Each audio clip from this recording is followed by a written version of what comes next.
How you doing today? It's RJ Rickert again with ISW, and today I'm going to show you how to properly peel the Forever Laser Dark paper while using the OKI Pro 9541 WT printer. Alright, so first let's go over the press settings.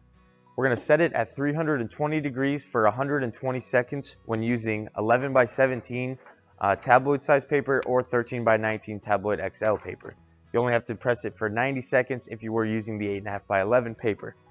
And then with that, you're just going to want a nice light to medium pressure. So, like normal, we're going to put that glossy side of the Forever Laser Dark paper on the platen first. And our B sheet, which has all of our adhesive on it, is coated with Forever.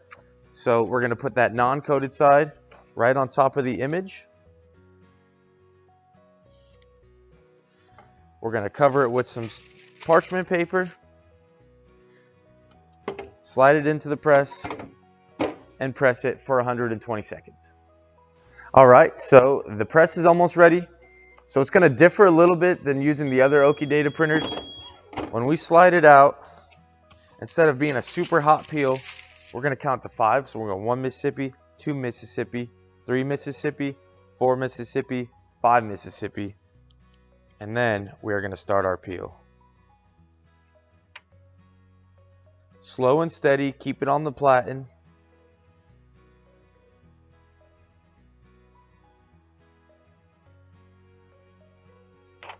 And go all the way through. Right there is a successful way to use the Forever Laser Dark paper with the Pro 9541 WT.